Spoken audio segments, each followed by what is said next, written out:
Bem-vindos ao novo episódio do podcast Médicos Hands-On, ligando a medicina de ponta com você.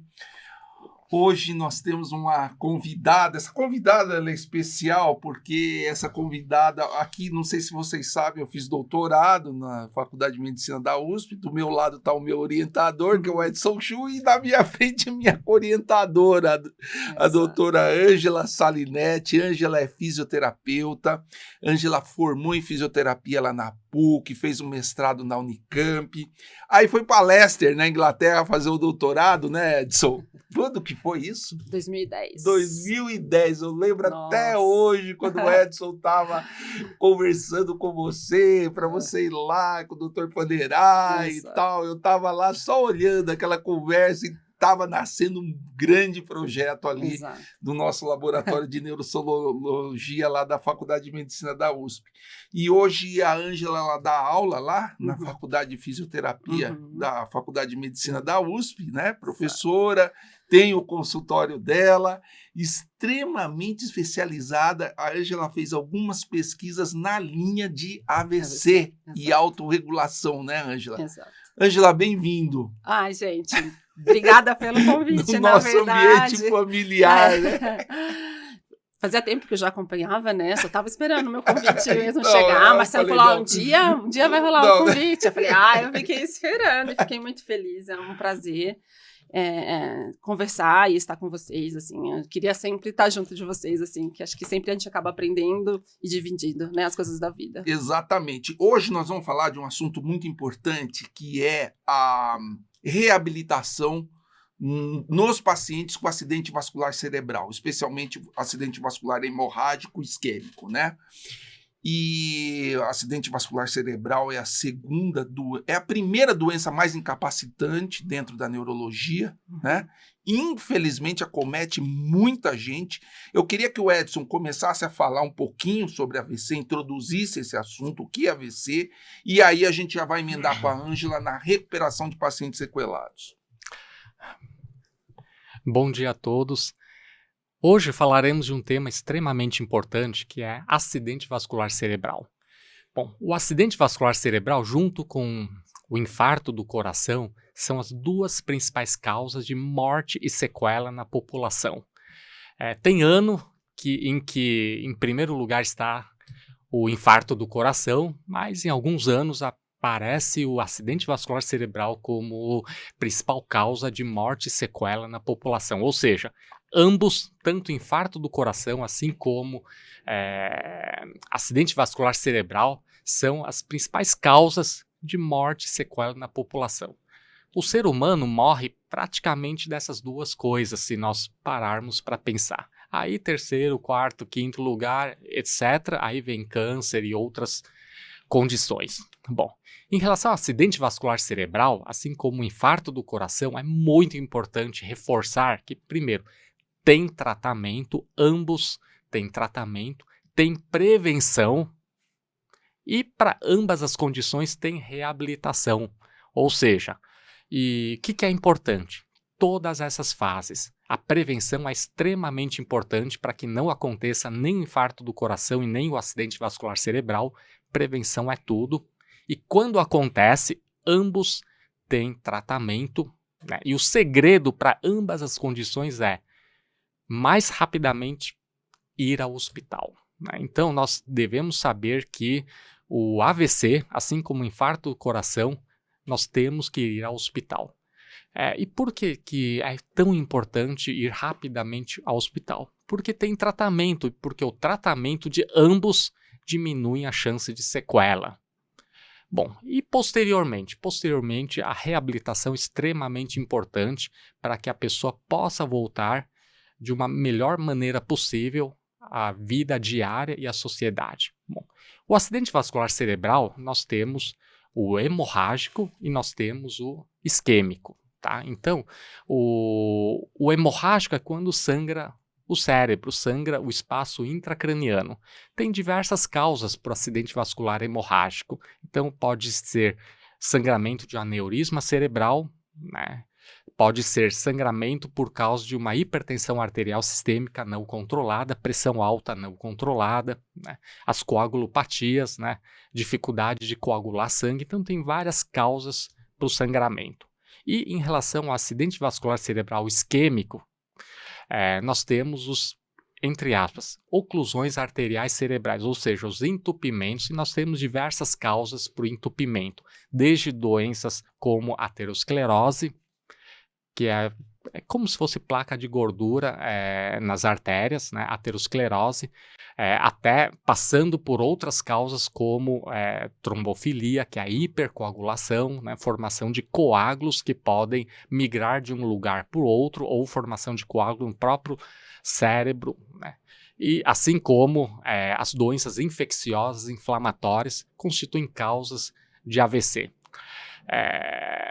O sintoma principal do AVC seria quadro neurológico súbito, sintoma neurológico agudo, ou seja, de repente, do nada, a pessoa passa a ter dificuldade de fazer alguma coisa, por exemplo, dificuldade de falar, dificuldade de pronunciar palavras, dificuldade de coordenação, de movimento, né? Dificuldade de equilíbrio, uma dificuldade súbita de força, né? A pessoa pode perder força, perder sensibilidade, em outras palavras, qualquer sintoma neurológico súbito. Desde tontura, vertigem é quando roda, né? Tontura, vertigem, desequilíbrio, dificuldade de marcha, né? Dificuldade de levantar os braços, levantar as pernas, de caminhar, dificuldade de visão, dificuldade súbita de visão, dificuldade de sentir as coisas, de sensibilidade. Ou seja, o AVC ele envolve interrupção de funções neurológicas súbitas. E outra coisa, dor de cabeça aquela diferente, né? Você nunca sentiu, né? Isso. Que é engraçado, né? Às vezes dor de cabeça as pessoas não valorizam, mas aquela dor de cabeça diferente, desconfie e vai para o hospital, é a melhor coisa que você tem a fazer. Então, para aquelas pessoas que têm dor de cabeça sempre, né, mudança do padrão da dor deve alertar a pessoa a procurar o médico. Ou aquelas pessoas que nunca tiveram dor, a primeira dor de cabeça, também é bom procurar o médico, né? Intensidade da dor, nós devemos tomar muito cuidado com a intensidade da dor. Uma coisa é a dor fraquinha, outra coisa é dor forte, né? Então, dor de cabeça constitui um dos sintomas de AVC, principalmente o AVC hemorrágico. Angela, bom, primeiro, a gente sabe que no conceito da população, às vezes, o tratamento do AVC é muito concentrado no médico, né? Eu tenho que tomar tal remédio. Ou eu tenho que ir na consulta para prevenir, ou até para reabilitar, né? Ele não faz ideia qual que é a importância da equipe multidisciplinar no tratamento do AVC. Bom, Marcelo, eu falo que a importância ela vem até antes do AVC, na verdade, né? Assim como muitos procuram uma fisioterapia, um idoso, por exemplo, por problemas de equilíbrio, ou vertigens, ou qualquer outra, ou dor no joelho, por exemplo. E como o Chu falou, a maioria dos fatores são modificáveis, né, que levam ao AVC. Então, a equipe que cuida desse paciente até antes, então dessa pessoa que é antes de ser um paciente pós-AVC, de tentar aferir pressão, de perguntar se está tomando a medicação corretamente. A gente tem essa função também na prevenção da educação do AVC antes e após que aconteça, né? Então, assim, se você tem um idoso, trata bastante de idoso, sabe que ele tem pressão alta, que ele tem diabetes, pergunta se está sendo controlado, se está indo ao clínico. Então, a gente tem que ter esse cuidado também anterior. Pois bem, após o AVC... Só uma perguntinha, desculpa atrapalhar. Por exemplo, se um paciente ele faz uma reabilitação, um fortalecimento muscular, um fortalecimento, um preparo no equilíbrio, não que todos façam, mas normalmente esse paciente, quando ele tem o AVC, ele pode ter um prognóstico melhor do que aquele paciente totalmente sedentário, você acha? Com certeza. E isso não é só eu que acho, há evidência científica forte, assim. E para qualquer coisa na vida, né? Eu sempre falo para os pacientes que o melhor é prevenir do que remediar. Então, você tem um corpo saudável, um corpo que está preparado, que tem reserva, capacidade física, é muito melhor do que estar muito mais preparado, ou Mas Pra- você pode ficar em exato. casa, para ficar na cama por um bom tempo, que às vezes é a necessidade, né? Então, a perda de massa muscular. Então, se você tem a reserva, se você tem essa capacidade muscular e aeróbica também, cardiovascular boa, claro que com certeza o prognóstico É o que a melhor. gente fala aqui, né, Edson? O ser humano nasceu para se movimentar, não é isso? Exato. E hoje a atividade física É tudo de... é remédio. Você tem que tomar, você tem que fazer. Não gosto. Me desculpa, mas Paciência, você gosta de cara. tomar remédio? Não gosta. Também não gosta. Né? Mas tem que fazer. Atividade física, assim, você sabe que é imprescindível, não só para AVC, mas para diversas doenças degenerativas também. Né? E outra coisa, você estava falando pós-AVC. Se um paciente vai rápido para um hospital, se trata rápido, é melhor para a reabilitação na fisioterapia do que aquele paciente que não vai para o hospital? Qual que é a tua vivência com isso? Tem a tal chamada, né, que tempo é cérebro, né? Então, quanto mais tempo demora para chegar ao hospital, muito provavelmente maior a área de lesão, né? Então, vai cavando aquele buraco. Se você vai rapidamente, o buraco fica raso. Mas se você demora muito tempo para ir, o buraco fica fundo e aí o problema fica maior, né? Na minha experiência, eu tenho muita experiência em hospital público. Então, eu vejo muito... isso, a pessoa começa a ter os sintomas e fala, isso vai passar. E vai dormir. Não, isso não é nada, né? Não é nada. Isso Gente, não é nada. Aí quando acorda e vê que não melhorou, às vezes piorou, aí ele vai ao médico. Mas não muitas vezes vai ao pronto-socorro, né? Então ainda há essa demora. Então precisa depois ser transferido para um hospital que cuida do AVC. Então acaba interferindo bastante no prognóstico, assim, ao longo do tempo, como o paciente vai se recuperar. Então, isso. Quanto mais rápido, melhor. Quer dizer, teve aquele sintoma diferente, vai para o hospital, né? Exato. Isso a gente já reforçou no podcast de AVC, mas tem que ir rápido, Às vezes né? as pessoas acham que estão atrapalhando o médico, tipo, eu vou lá no médico só para falar isso, mas é a profissão dele, né? De cuidar das pessoas sendo o que for, né? E nunca é redundante falar que, primeiro, AVC tem tratamento, então se aparecerem sintomas neurológicos súbitos, né? Qualquer perda de função neural súbito, vocês devem ir imediatamente a um hospital. Por quê? Porque dentro do hospital o médico vai diferenciar se o AVC é hemorrágico ou isquêmico. Sendo o AVC isquêmico, ou seja, causado por entupimento de artéria, nós temos a terapia trombolítica.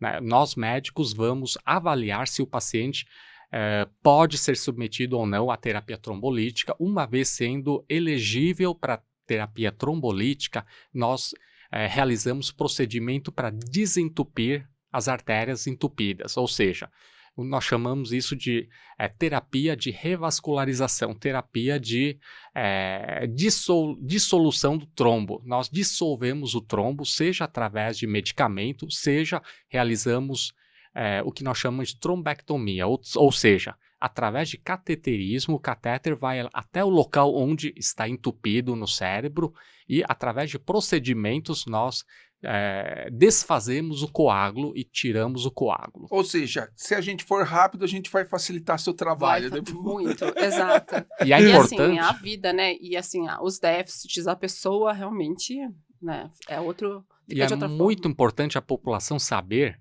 que a janela terapêutica, ou seja, a janela de tempo que isso deve acontecer para desentupir, né, hoje em dia está em 4 horas. Ou seja, e quanto mais tardar chegar, ou seja... Quanto mais perto da 4ª hora, isso, pior, né? Pior o prognóstico do paciente. Então você não pode ficar esperando 4 horas. Exato. Você tem 4 horas para chegar, vai chegar mais até rápido. 4 horas. Se chegar na 4ª hora, a chance de sequela permanente é grande. Agora, se chegar dentro de meia hora, a chance de sequela é pequena. Em outras palavras, quanto mais rápido, mais o cérebro estará preservado para que nós possamos fazer a terapia. Continua aí. Importância da equipe multidisciplinar. Exato. E aí, hoje tem evidência altíssima, né?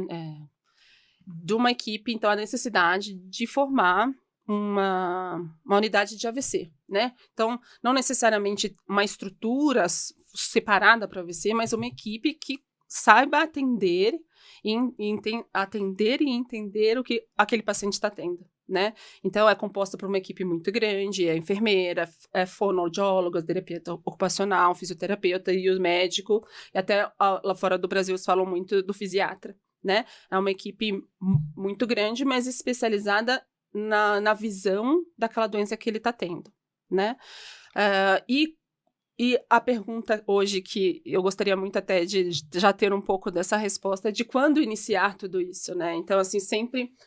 Hoje em UTI, né, pacientes mais críticos, se fala muito de mobilização precoce, e é um tema que me fascina, assim, entender a mobilização precoce, eu entendo, e realmente tem muita evidência de ser muito eficaz e importante. Ou seja, o paciente está com AVC, ele está na UTI, você já começa a mexer com exato. ele lá. Antes das primeiras 24 horas, assim. Olha só. Então, E por quê? Por risco... É um sedentarismo que fica quando tem a crise da hipomobilidade. Não é hipomobilidade. De ele ficar parado lá na UTI. Isso, e aí ele leva a atrofia muscular, pode levar a início de trombose, então risco de trombose. Então eles acham, a base é isso, que quanto mais rápido você estimular, menos serão as consequências de ficar acamado, muito tempo parado. Aí pode levar a broncoaspiração, pneumonia. Então, ou seja, nas primeiras 24 horas você já está mexendo com o paciente. Porém. Então, mexendo no paciente. Ok, mas como mexer nesse paciente? Aí tem essa pergunta.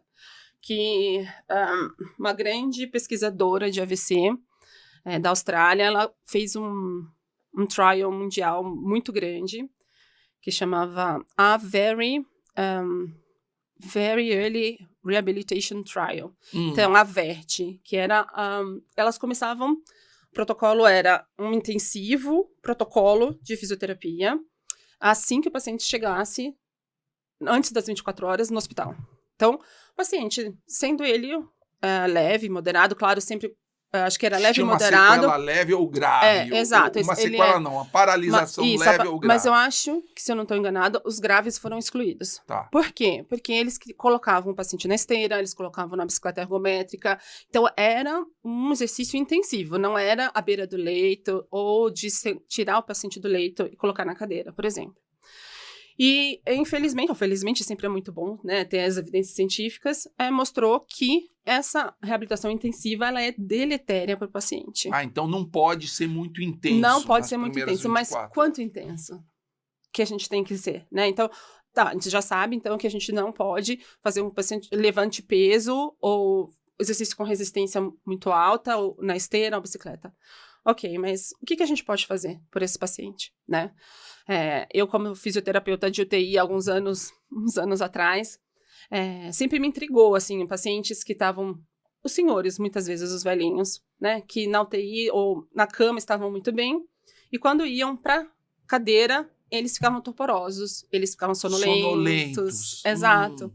E muito provavelmente é algum comprometimento na circulação cerebral, né? Então, assim, a gente tem que perceber se aquele sistema vascular que foi danificado, se ele está preparado ou ele está respondendo aos estímulos que estão sendo dados. Ou por uma atividade muito intensa nas primeiras 24, 48, 72 horas. Exato. Eu lembro, você fez um trabalho assim, publicou, né? Isso. Do comprometimento da circulação, da autorregulação da circulação cerebral na fase aguda do AVC.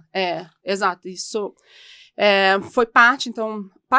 A minha tese de doutorado, primeiro, eu coloquei o paciente com AVC, 24 horas, e analisei a circulação cerebral depois de 2 semanas, 1 mês e 3 meses.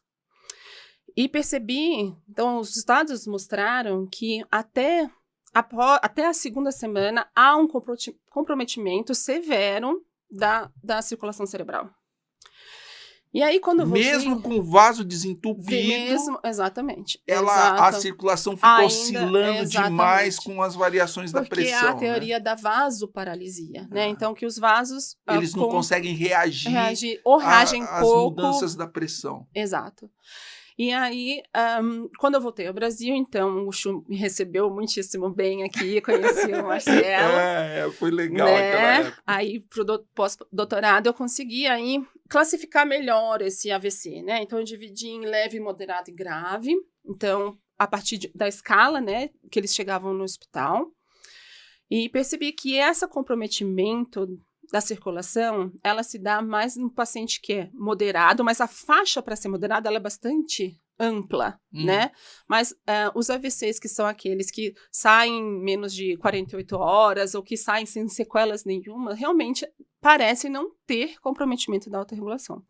Porém, a partir do momento que tem um AVC moderado, que é a partir de uma escala na admissão... Tem uma paralisia maior, corpo, exato. Uma paralisia maior, mais intensa. Assim, às vezes tá até conseguindo sair do leito, mas não tá conseguindo mexer a mão, a ponta do pé. Ou anda mal. Ou anda claudicando, exato. Então, esses parece que tem um comprometimento da autorregulação severo. E Ou até seja, se ele está deitado, ele tem uma circulação boa. Quando fica em pé e o fluxo tem que brigar contra a gravidade, não chega. Aí ele fica com sonolento. E até compromete aquela região, né? Mas ainda aumentaria... Precisa de circulação, né? Isso ainda tudo é muito... hipótese, mas é a minha linha de raciocínio, assim, e que eu venho desempenhando ao longo dos anos essa linha de pesquisa para tentar entender, né? Então, a gente sabe que uma fisioterapia intensiva ou qualquer estímulo intensivo na fase aguda não é interessante, mas que também deixar o paciente para ser reabilitado depois de alguns dias também não é interessante. E qual que é o meio termo que você achou para isso dentro do hospital, na tua opinião? Não, na minha opinião, de verdade, porque a gente ainda não tem dados nessas primeiras semanas do AVC, né? Eu digo que o paciente está preparado para uma reabilitação mais intensiva após a segunda semana. Isso é seguro. Mas, enquanto isso, a gente consegue fazer mobilizações, conseguir tirar o paciente do leito, deixar ele de pé, e tudo isso hoje se fala muito, e eu bato também muitíssimo na tecla de um tratamento individualizado. Então, assim, se o fisioterapeuta ou qualquer profissional da saúde dentro dessa equipe de AVC perceber que o paciente teve alguma alteração ou está fadigado, então a gente vai no limite do paciente, porém, sempre deixando um exercício de leve a moderado em alguns casos. Então, é mobilização, é sair do leito, treinar o sair do leito para a segurança do paciente, que muitas vezes não estão sentindo o lado do corpo direito. Então, tudo isso tem que ser treinado, ele tem que reaprender. Então, a fisioterapia neurológica, que é a neurofuncional, é isso, é fazer o reaprendizado motor, mas dentro das atividades dele. Uma coisa legal, Marcelo, assim, que muitas pessoas falam, eu tenho uma fraqueza no meu músculo, então eu não tô conseguindo mexer minha mão. O que eu devo fazer? Eu vou fazer musculação e vou aumentar a força do meu músculo e eu consigo fazer todas as minhas atividades do dia a dia.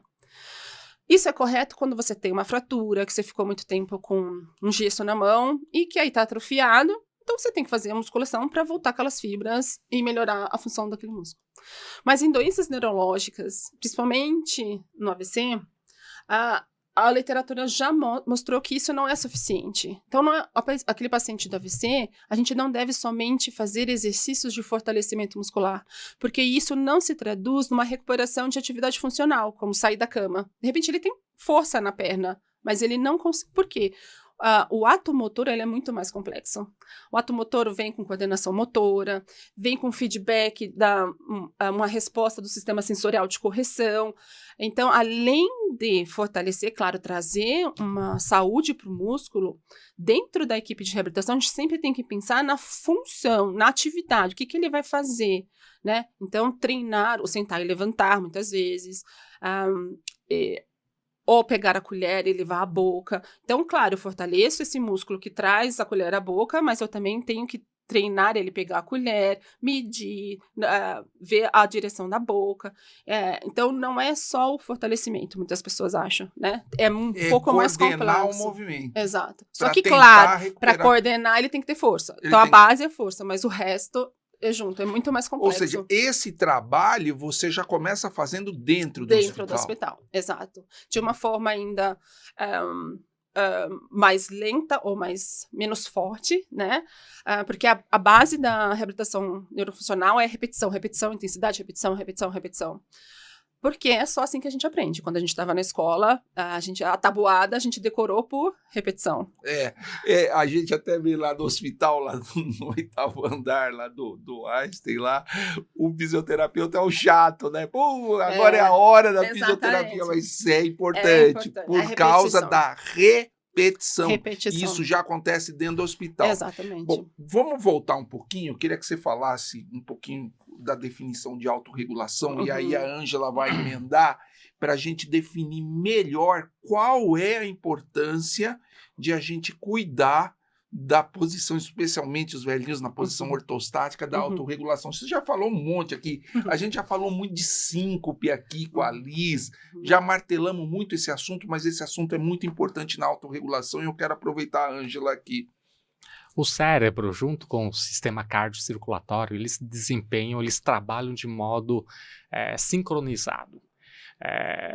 De tal maneira que o cérebro tem o que nós chamamos de mecanismo de autorregulação do fluxo sanguíneo cerebral, ou seja, o cérebro ele consegue, através dos seus mecanismos fisiológicos, manter constância do fluxo sanguíneo cerebral. Quando nós estamos deitados, nós controlamos as várias variáveis fisiológicas do nosso corpo, pressão arterial, débito cardíaco, ou seja, a quantidade de sangue bombeado pelo coração, nós controlamos frequência cardíaca. Todas essas variáveis cardiocirculatórias são importantes para manter o fluxo de sangue no cérebro. E o próprio cérebro, com seus diferentes mecanismos de vasodilatação, vasoconstrição, nós conseguimos concomitantemente, junto com o sistema cardiovascular, manter a constância do fluxo de sangue no cérebro, seja tossindo, seja levantando, ficando em pé, nós chamamos isso de posição ortostática, quando nós ficamos em pé, seja sentado, seja plantando bananeira com a cabeça invertida. Seja com pressão baixa ou alta, isso, né?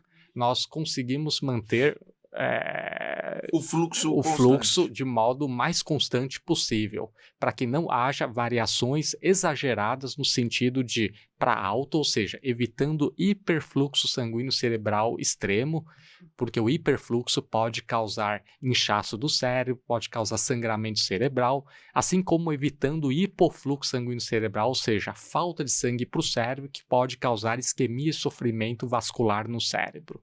Ô, Ângela, então, olha só, você falou que na fase aguda você tem um comprometimento importante da autorregulação. Exato. Certo? E é um momento que o cérebro precisa de fluxo. Tanto é que o Edson já falou, corra para o hospital para desentupir a artéria, mas o desentupir não é a única, um evento, é importantíssimo, mas os vasos não conseguem controlar o quanto de sangue chega, se chega muito ou se chega pouco. Exato. Qual é a importância que tem isso para a fisioterapia do paciente na beira do leito? Então, isso infelizmente, é muito pouco discutido dentro da fisioterapia. A gente mal vê isso dentro da graduação mesmo, né? Então, é um assunto que todo lugar que eu levo sempre há... as pessoas ficam muito interessadas e é alvo de muitos questionamentos. É tudo novo, né? Esse conceito é muito novo, né? Tudo muito novo. Mas que tem um impacto, Quer dizer, os conceitos são antigos, mas as pessoas nunca prestaram atenção nisso, né? Então, porque na fisioterapia a gente prestava muita atenção. Ok, a pressão ali no monitor, que é tirada a ferida a cada 10 minutos, sei lá, ou a frequência cardíaca que tá ali. Não alterou muito, então beleza, foi seguro. Mas a gente sabe que qualquer alteração, e dentro do meu doutorado eu consegui mostrar que a movimentação do braço de forma passiva, de forma ativa, ou até mesmo quando você imagina que está movimentando o braço, há um aumento significativo do sangue, né, do fluxo cerebral. Então, há um impacto, parece que não, mas que, um exercício passivo aqui à beira do leito, não, existe uma repercussão e a gente não sabe se aquele cérebro está preparado, como ele está paralisado, muito provavelmente, os vasos, então de receber todo aquele fluxo que está chegando. Ou de cair o fluxo a hora que você muda o paciente de posição. Né? Exato. Então, assim, a gente tem que entender que quanto mais grave o paciente for, mais conservador a gente tem que ser à beira-leito, né? E individualizar. Né? Isso, assim, é imprescindível. Hoje, em fisioterapia neurológica, e eu acho que devia ser isso muito mais espalhado, é a individualização, porque o AVC ele pode levar a várias formas de sequelas. Até quando vai esse comprometimento da Então, autorregulação? em meu estudo, depois de 2 semanas, ainda houve o comprometimento da autorregulação. Ou seja, após o mês estava... aquele velhinho ou aquela pessoa que não tem uma sequela muito importante, mas se ela levantar rápido, ou se ela resolver, vai lá, eu vou no banheiro e não quiser ajuda, vai lá. Ela pode desmaiar no meio do caminho. Com certeza. Por falta de Exato, fluxo. isso é bem comum. Assim, as pessoas falam. Quer dizer, ela não vai cair só por causa da sequela, ela vai cair porque a autorregulação está comprometida e tem mais tendência a desmaiar. E isso é muito mais comum do que a gente imagina, porque esses pacientes, igual você falou, que às vezes saem quase sem sequela do hospital, eles saem quase sem orientações para casa também, porque ele tá bom. Tá bem, Então, ele Isso não aí. consegue, ele acha que nada aconteceu. É. Ele teve um AVC, então teve uma lesão cerebral, certo? Mas ele acha que não aconteceu nada com ele, que tá tudo bem e começa a ter isso. Então, ele não linka muitas vezes isso, as tonturas, a queda com um o AVC. mal-estar quando fica em pé. É hipoglicemia. E aí, às vezes, há um hipercontrole da pressão, né? Exatamente. Um controle excessivo da pressão, exato. toma muito remédio da pressão, Isso também cai é a uma pressão questão. e Exato. aí eu acho que quando a gente estava no HC, se não me engano, 50%, pelo menos 50% dos pacientes com AVC, mesmo pequenininho, tem o comprometimento da autorregulação. E fica com esse risco aí. E aí... E queda com o paciente com AVC. Então, isso. Ele já é um paciente complicado, né? Que teve uma doença grave. E o risco de queda de um traumatismo craniano, né? Que a gente, infelizmente, teve recentemente, né? O cantor Aguinaldo Royal, que faleceu de uma queda, né? Eu conheci então, ele. Queda é... Morreu você não antes, sabe. assim, saiu de casa conversando e chegou no hospital entubado. Nossa. Chegou no hospital, já entubou, já teve parada. Teve hipertensão intracraniana aguda, né? Por causa da queda e bater a cabeça. E fraturas, né? Fratura no quadril, fratura no braço. Então, tudo isso vai comprometer a reabilitação desse paciente e o retorno à sociedade dele, né? Assim, como uma pessoa economicamente que consegue contribuir. Sim, né? sim. Por isso que nós alertamos a família que tem pacientes em casa, que tem familiares em casa que tiveram AVC, que muitas vezes o AVC compromete o equilíbrio, compromete a força, o equilíbrio, a marcha, de modo que a pessoa que teve AVC está mais propenso à queda, a cair no chão. Juntando por outro com a lado, autorregulação, né? Sim, por outro lado, né, e ainda mais, uma pessoa que teve AVC pode ter o que nós chamamos de desautonomia, ou seja, quando a gente levanta de repente, a rapidez das adaptações cardiocirculatórias para manter o fluxo no cérebro, essa rapidez pode não existir. E a pessoa pode demorar para se compensar em termos de circulação cerebral. Em outras palavras, as pessoas que tiveram AVC, eles podem tanto ter quedas por causa da sequela da dele, sequela, né? do próprio AVC, assim como ter queda por causa da desautonomia, que é quando o sangue não chega a tempo no cérebro.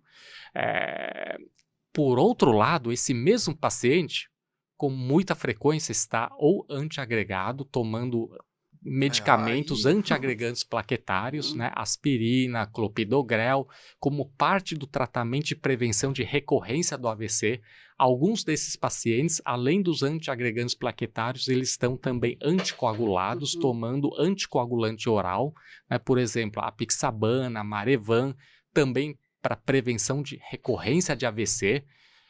E tudo isso faz com que, se houver uma queda, o sangramento pode ser importante, seja porque está tomando aspirina, o antiagregante plaquetário, seja porque está tomando anticoagulante, né? Imagine aquela pessoa que já tem uma tendência maior à queda, né? E tomando antiagregante, ou seja, se cair, sangra o cérebro, sangra o cotovelo, sangra tudo, né? Piora tudo. Por isso que prevenção de queda é fundamental para pacientes com AVC. Evidência 1A de... vou falar um pouco de evidência até, então é altíssima isso, faz parte do guideline da Associação Americana de AVC, que o paciente ele tem que passar por um treinamento, né, anti-queda pós o AVC. e que tem que ter uma educação do que ele teve. Então, eu estava lendo esses dias uma publicação da Faculdade de Medicina de Ribeirão Preto, que eles conseguiram nos resultados dele, que 50% dos pacientes que saem da unidade de AVC, eles saem sem saber o que eles tiveram. Eles saem sem recomendação à fisioterapia. Eles demoram... 50%? É muita alto, gente. É muito alto. É muito alto. Então, um dos pontos do guideline que tem evidência científica muito alta também é isso, que o paciente e os cuidadores, então quem vai ficar com esse paciente, de entender, ter educação do AVC. O que é um fator modificável? Por que ele teve AVC? Qual é o tipo? Eu, na minha prática clínica, muitas vezes o paciente fala que teve AVC, mas ele não sabe nem se é isquemia hemorrágico. Ele não sabe. Ele não sabe a causa. Você pergunta, entupiu, sangrou? Não sei. Não sabe, exatamente. Tá aqui a tomografia. Exatamente, E o familiar quando também. ele não entende o que ele teve, ele não adere ao tratamento direito. Isso é muito automático. Exatamente. Assim, e como parte da neuroplasticidade, então da alteração que eu quero dentro, né, com o estímulo, fazer dentro do cérebro do paciente, eu preciso da atenção dele, porque eu quero que memorize, que reaprenda aquele movimento. Então, se ele está ali desatento, até aqueles pacientes que têm problemas de memória, a reabilitação ela é mais difícil, porque eu preciso, em todo o processo da reabilitação, desde a fase aguda até a fase crônica, que ele esteja atento e que esteja disposto, porque é difícil você ter um compromisso, muitas vezes 2 vezes na semana, por muito tempo, ir a um lugar, ainda mais aqui em São Paulo, que é um trânsito, muito longe, distante, tudo é longe, então manter isso, eu preciso do paciente motivado. Disciplina, né? E aí, muitas vezes, alguns não têm. Você falou uma coisa interessante, então. Primeiras 24 horas, 40, internação do paciente. Você já começa a fazer fisioterapia numa dose moderada, nada exaustivo, individualizado, Perfeito. tomando muito cuidado quando você levanta e senta o paciente por causa da autorregulação cerebral. Perfeito. Agora você falou uma frase interessante aqui, porque se a gente fala de fisioterapia, a gente fala assim, ela vai cuidar dos músculos e do movimento. E você falou, eu quero cuidar do cérebro do paciente. Exato, muito legal esse conceito, né? Você está lá no cérebro, exato. Você não está aqui no músculo, né? Fala um pouquinho, antes de você falar da importância da fisioterapia na fase crônica para recuperar a sequela, desse lance aí do cuidar do cérebro e da neuroplasticidade. O que é neuroplasticidade? Porque, assim, a gente cresceu no passado, aí há 40 anos atrás, uma vez o cérebro lesou, rodou. Você não recupera mais, já era. Então, toma cuidado que o cérebro é um só. Joga esse conceito aí de neuroplasticidade. A neuroplasticidade, ela ocorre o tempo todo na nossa vida. Está acontecendo hoje neuroplasticidade. Vocês estão aprendendo alguma coisa e eu estou aprendendo também. E a gente está exercitando as conexões. Exato. Aqui. Então, a neuroplasticidade, ela não só ocorre quando há uma lesão, né? Então, ela ocorre desde que a gente nasceu, claro, de muito mais potência, qualidade e força quando a gente é criança, né? Quando é bebê para criança, mas ela acontece a vida toda. Adolescente, né? Dá até inveja. Exatamente, correndo, com HD fazendo assim, exercícios, o HD tá ali. Exato. Então, é uma modificação, a neuroplasticidade é uma modificação da circuitaria cerebral, né? Então, realmente, assim, a estrutura danificada, muitas vezes, ela não retoma a atividade dela, mas as estruturas ao redor, elas assumem alguns papéis, né? Então, há uma acomodação, uma regeneração, uma adaptação do cérebro. Só que a gente sabe que essa adaptação, ela é estímulo dependente. Ou seja, tem que dar estímulo para ela se adaptar. Estímulo correto. Se você ficar parado, exato, o cérebro não se adapta. Tem até um artigo que fala que eles mediram o cérebro e a função cerebral de ratos e dividiram em 2 grupos. Um em que o ambiente era cheio de circuitos, de caminhos, rampas, então um ambiente muito rico. Então, eles ficavam ali por um tempo. E outros foram mantidos numa clausura sem nada, só um quadrado. Comida. Só comida, exato. E depois de um tempo, eles viram que o cérebro, a atividade cerebral era muito maior naqueles que o ambiente favorecia, né? Então, assim, a gente sabe que depois de um AVC, há a neuroplasticidade que ela é interna, ela acontece de qualquer forma. Então, se eu não fizer nada, alguma coisa eu posso melhorar.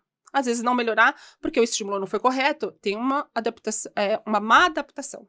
Mas nos primeiros 3 meses há uma neuroplasticidade já do nosso corpo. Só que a gente sabe que se a gente puder ir para um ambiente com muito estímulos corretos, a gente impulsiona muito mais a neuroplasticidade e de forma correta. Ou seja, a chance de recuperação é muito maior. É muito maior, exatamente. Só que aí é o estímulo correto. Então, além de um tratamento individualizado, eu bato na tecla de tratamento com fisioterapeuta especializado. Você está com problema no coração, você vai no psiquiatra? Não, claro. É. Então, assim, as pessoas... Exato. As Ou pessoas seja, desconhecem que dentro da fisioterapia também há essa distinção, há especialidades. E que cada um... Não tem como a gente saber... A fisioterapia da dor, a fisioterapia da Exatamente. reabilitação, a fisioterapia do... Porque é impossível, igual o médico, saber do corpo todo, bem de todo o corpo, né? Então, assim, a gente acaba especializando. E isso faz diferença, faz muita diferença. E, infelizmente, eu recebo muitos pacientes que falam assim, a fisioterapia fiz muito tempo e não resolveu. E chega para mim e vê resposta em semanas.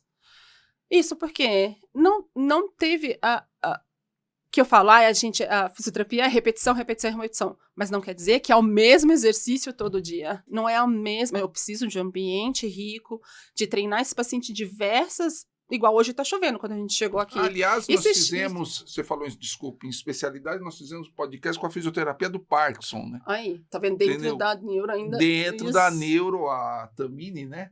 E especializada na doença de Parkinson. Continua, desculpa. Exato. Então, é isso, assim. Então, o nosso olhar é um pouco diferenciado dos outros profissionais. Não que seja melhor ou pior, é porque é isso.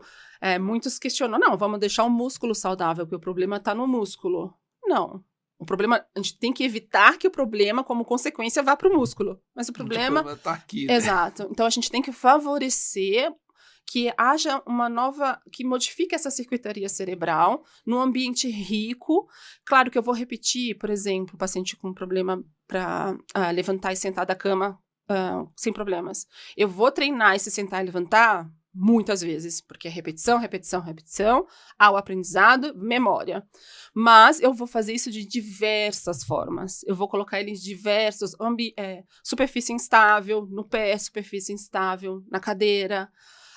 Eu vou colocar eles com baixa luz, luminosidade. Então, eu vou treinar ele em diversos ambientes. Você simula o ambiente dele em casa. Em casa, exatamente. E individualizado porque, às vezes, eu tinha uma paciente que ela queria correr mais e andar mais rápido para pegar o ônibus no ponto de ônibus.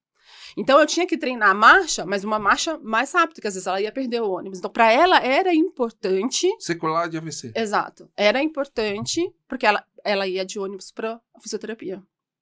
Então, ela precisava, e não podia perder o ônibus, senão ela ia atrasar para a sessão. Então, ela tinha que correr. Então, para ela, era muito importante ter uma marcha, e uma marcha rápida, em segurança. Para outros pacientes, nunca andaram de ônibus. Eles não precisam disso. Eles querem entrar e sair do carro de forma segura. Então, eu tenho outro tipo de tratamento. Às vezes, eu fortaleço os mesmos músculos, mas eu faço em atividades funcionais diferentes. Bem diferentes. Você falou o seguinte, primeira, que é fundamental para o paciente aderir ao tratamento, ele entender o que ele tem. Exato. E receber orientação antes da alta. Uhum. Tá. Segundo lugar, tem o paciente sequelado leve e tem o paciente sequelado grave. Os dois precisam de orientação fisioterápica, na sua opinião? Sempre, até aquele que não teve sequela nenhuma. Por quê? O sequelado grave a gente já imagina por quê. Exato. Que ele tem que reaprender a se movimentar. Exato. E o cara que não tem sequela, por que você acha? Um dos fatores modificáveis que levam ao AVC é o sedentarismo. Olha só. E a gente precisa tirar essa pessoa do sedentarismo. Isso Ponto é verdade. primeiro, mudança de hábitos de vida, né? É a primeira coisa. E aí, para ele entender, porque às vezes, assim, ele sai bem, ele não tem, o médico faz os testes, não tem sequela, mas às vezes ele fica com um pouquinho de problema no equilíbrio. Então, assim, às vezes tá chovendo igual tá chovendo hoje. Na hora de sair, ele tem medo de andar na calçada molhada. Quer dizer, ele não tem aquela sequela aparente, né? Exatamente. Que a gente via no hospital. O Edson falava uma coisa muito interessante lá no HC. Esse cara, ele parece que ele tá bem, mas se você dá um passe de metrô, ele não chega Ele na não chega, estação. exato. E o que leva a isso? O paciente, ele não quer sair de casa. Eu vou sair de casa e se chover. Então, ele não socializa. Ele fica com medo de sair, acontecer alguma coisa. Ou medo, a gente fala que é o medo da queda. O medo da queda em todos os pacientes, até dos menos, até os mais sequelados. É uma tragédia. Né? Exato. Então, assim, ele diminui a socialização, pode entrar em depressão, vira uma bola de neve, né? Porque ele não se expõe. E ele já está meio deprimido com a condição dele. Putz, eu tive um AVC, né? Uhum. O que vai ser agora? Mesmo sem sequela, né? Exato. Então, uma coisa que eu vejo muito, Marcelo, você falou da depressão, pouco ainda se olha para depressão pós-AVC. Pouco ainda se medica, ou se afere, ou se faz um rastreio. Isso também está no guideline americano, e é real, assim, que chega para mim, eu quase não vejo. Realmente. E então... a avaliação da depressão. Exato. E realmente, o paciente, a condição dele deixa ele deprimido. E né? assim, vou na fisioterapia, ai, não quero. Vou na fono, ai, não quero. Ai, vamos sair, vamos dar o estímulo, né? Vamos no supermercado, não vou ficar aqui. Então, o impacto é muito grande, né? Pensando que a gente tem uma janela que é dita de 3 meses, né? O povo fala, não, eu só tenho 3 meses para recuperar, porque é a janela da neuroplasticidade que fala, né? 3 meses pós-AVC. Mas como eu falei aqui, a neuroplasticidade, ela acontece o tempo todo, a vida toda. Num 3 meses é aquele foguete, mas depois a gente consegue melhorar muitos pacientes. Todo paciente crônico que chega para mim e fala, doutora, você consegue melhorar alguma coisa aqui? E sempre há. É só alinhar a expectativa. Às vezes o paciente, ele é parético de braço completamente, não sei se ele vai ser capaz de pegar um copo pesado como esse e levar a boca, mas ele vai conseguir segurar o prato para ele comer, apoiar o copo. Você vai dar funcionalidade. Uma função para aquilo ali. Agora, você repara, por exemplo, um paciente que ele fez uma reabilitação, ele melhorou. Ele não tomou antidepressivo, mas o comportamento é um e o outro, depois que ele reaprende, melhora a depressão, o movimento e reabilitação? Melhora muitíssimo, assim, a confiança, né, a autoconfiança que ele ganha depois, e parte do meu tratamento, e que é pouco visto até pelos fisioterapeutas neurofuncionais, e fica aí uma dica que eu acho que é muito válida, é uma reabilitação cardiovascular nos pacientes neurológicos. Por quê? A gente ganha... Os dois sistemas trabalham juntos. Claro, porque eu ganho... então ele tá conseguindo sentar e levantar e tá andando muito bem, com uma qualidade boa. Mas ele anda daqui até um quarteirão, tá cansado. Tô cansado, não tô conseguindo fazer. Você acha que ele vai sair de casa para fazer isso? Ele não vai. Então, os dois andam juntos. Eu preciso preparar o cardiovascular e preciso preparar o sistema muscular também, né? Sensório motor. Fala, Edson, você quer falar do movimento, né? O movimento é importante para o paciente, para a depressão, melhorar a depressão do paciente? Então, é bem conhecido que hoje em dia nós valorizamos muito o movimento, até que num dos podcasts passados nós falamos dos mais assistidos, um corte do Parkinson que eu coloquei, eu falei, o movimento é peça fundamental no tratamento do Parkinson. Tem lá, não sei quantas mil views, o pessoal gostou, porque é isso, né? Isso foi o que viralizou quando eu falei que movimento é vida, e vida é movimento. Exato. Na verdade, o ser humano foi feito para se movimentar, né? E movimento inclui atividade cerebral. Não existe movimento sem atividade cerebral. E nós sabemos que o cérebro humano ele é extremamente dinâmico. O cérebro não é uma estrutura estática sem atividade. Pelo contrário, o cérebro ele é extremamente dinâmico, ocorrem múltiplas reações, múltiplos funcionamentos dos circuitos neurais de modo concomitante. O cérebro nunca para. O cérebro, que nem o coração nunca para de bater, nem por um segundo. E o cérebro também nunca para. Mesmo quando nós estamos dormindo, o cérebro também não para, o cérebro simplesmente funciona de modo diferente, né? E o movimento é peça-chave de todo o processo de reabilitação, né?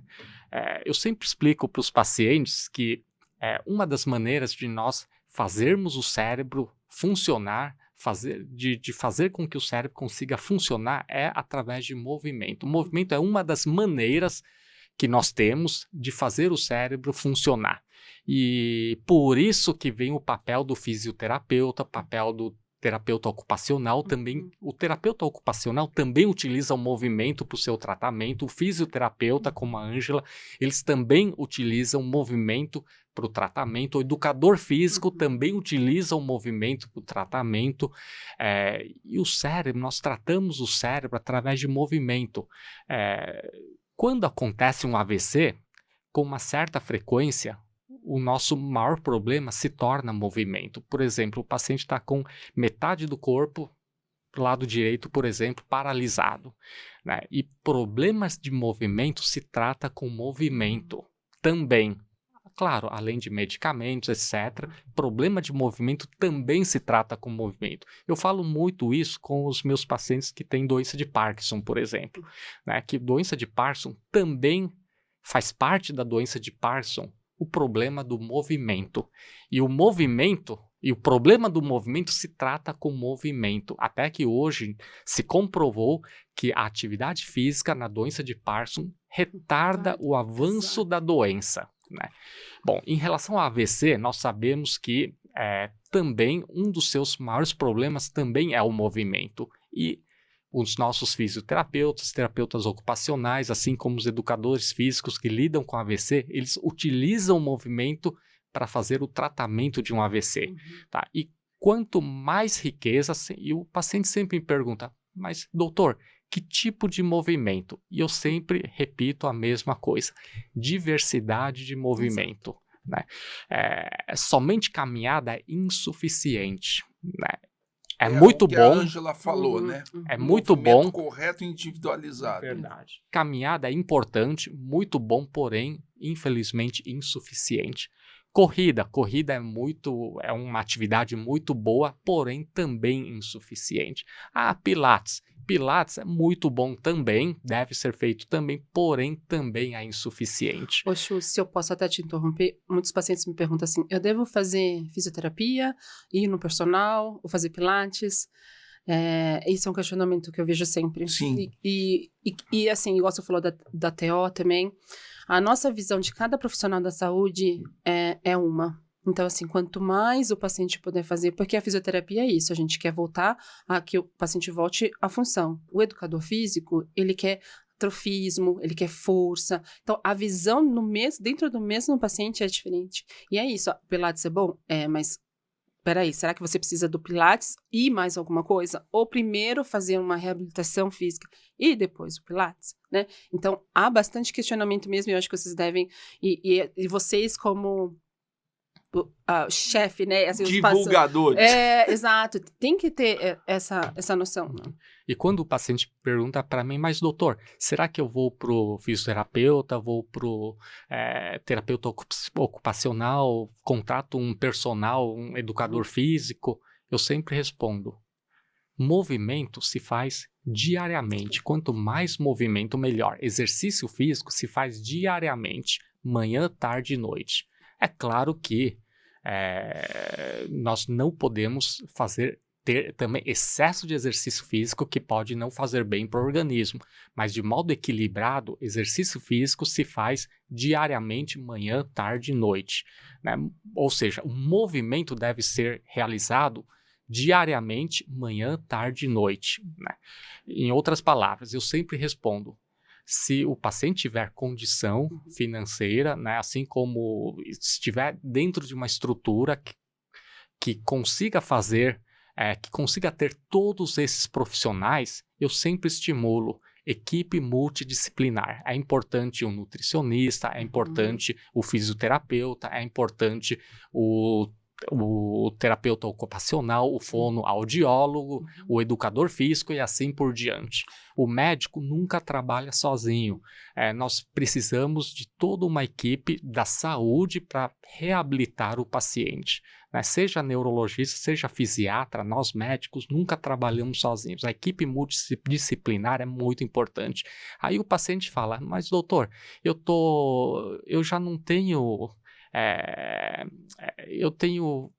Eu estou fazendo Pilates, por exemplo, mas eu já canso muito. Só que existem jeitos e jeitos, modos e modos de fazer toda uma programação de atividade física. Quando nós estamos doentes, por exemplo, em parte, em relação ao ritmo, o profissional de saúde ele pode impor um certo ritmo. Por outro lado, o próprio paciente também impõe o seu ritmo e o profissional de saúde respeita. Deve haver uma negociação entre o profissional de saúde e o paciente, de tal maneira que ambos consigam chegar no meio termo, porque o importante é o paciente se exercitar de diferentes maneiras.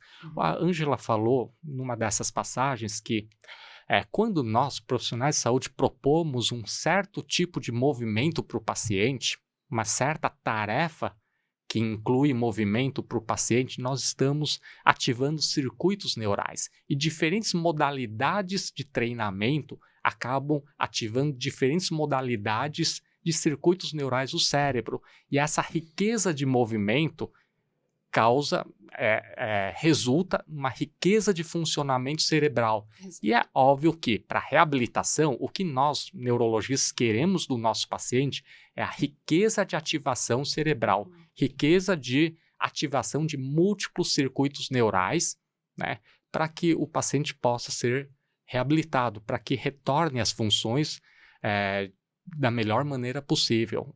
Então, é muito importante a diversidade de atividade física. Por isso que a diversidade de profissionais acaba sendo importante. Você falou aqui movimento na fase crônica, né? Você jogou 4 itens aí, eu queria que você abordasse eles, que é atenção, repetição, evitar movimentos mal adaptativos, que de repente a gente acha que qualquer tipo de movimento vai solucionar nosso problema e fazer os movimentos corretos. Como é que funciona isso aí? Exatamente, eu ia complementar até que o Chu falou que é um movimento, mas um movimento correto. Então, eu recebo muitos pacientes com o ombro luxado, por exemplo, porque foi um movimento realizado, às vezes, não é a única causa, mas por causa da fraqueza muscular, uma espasticidade, né, dos músculos que em volta do ombro, e que falou, não, você precisa fortalecer seu ombro e carregou muito peso, subluxação, por exemplo. Ou o paciente que chega para mim com o pé, né, caído, aquele pé que ele não consegue levantar para dar o passo, e a perna, então, começa a fazer como se fosse aquela marcha. Ceifante, né? Então, esse é uma adaptação, porque a gente utiliza órteses e movimento para melhorar essa qualidade de marcha. Então, para ele não ficar com aquela... Exatamente, consegue melhorar muitíssimo. Então, o movimento, igual o Chu falou, ele é importante, porque eu falo assim, os pacientes, não, eu já faço fisioterapia 2 vezes na semana.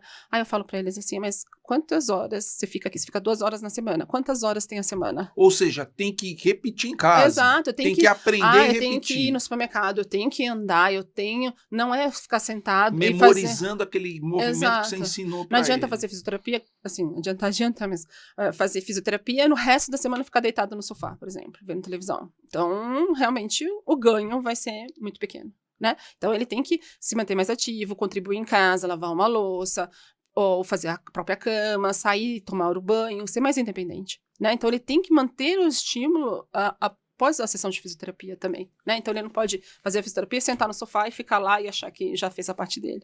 E essa parte que a Ângela está falando é tão importante, porque nós sabemos que uma pessoa que teve AVC, né,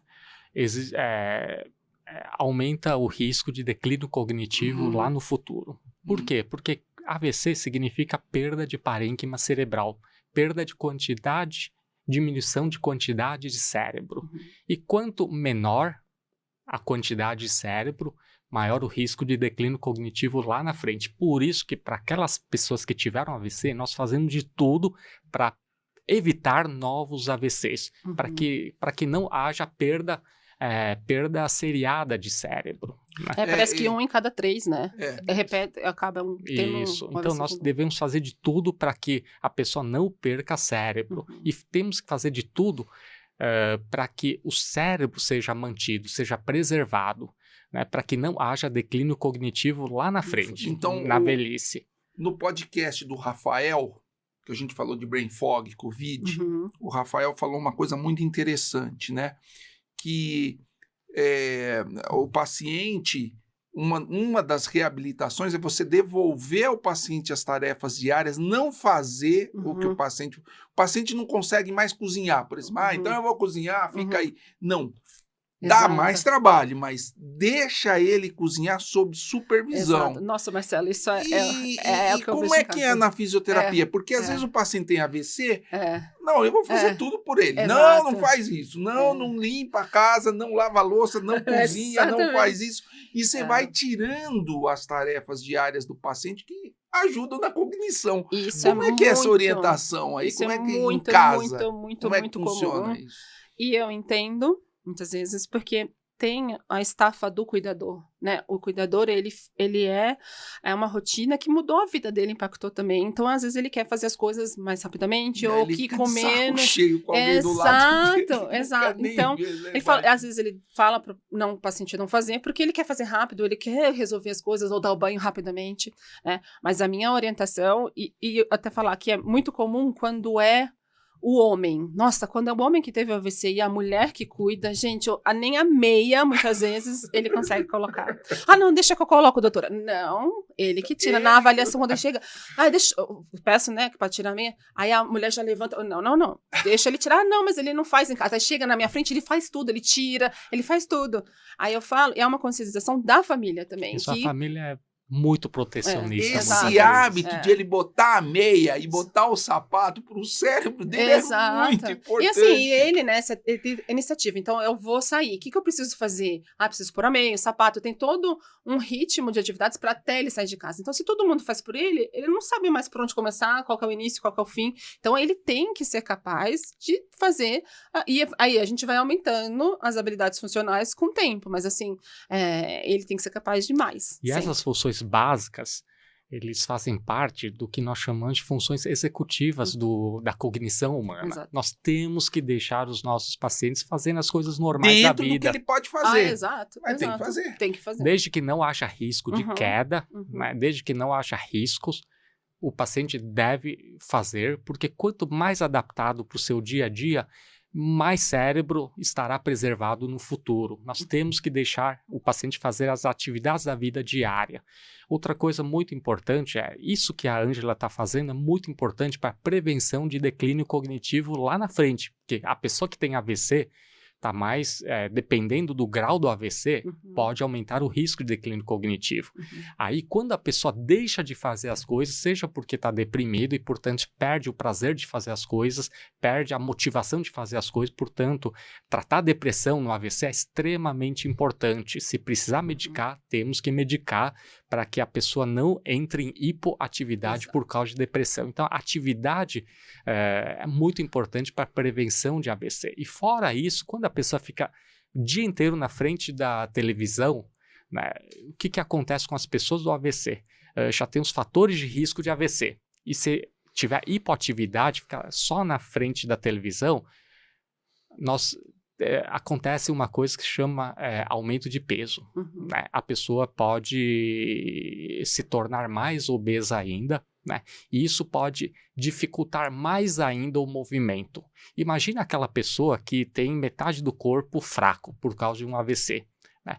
Uma coisa essa metade do corpo pode conseguir, ele pode, eu já vi vários casos assim, em que por causa do peso a pessoa não consegue andar. Exato. Quando ou seja, ele precisa carregar 80 quilos, por exemplo. Então aquela metade do corpo que está fraca não consegue carregar 80 quilos. E quando nós fazemos exercício físico intenso com fisioterapeuta, com educador físico, etc., mais uma boa alimentação, e nós fazemos com que o paciente perca peso, né? Ao perder peso, por exemplo, de 80 quilos passa a ter 65 quilos, por exemplo.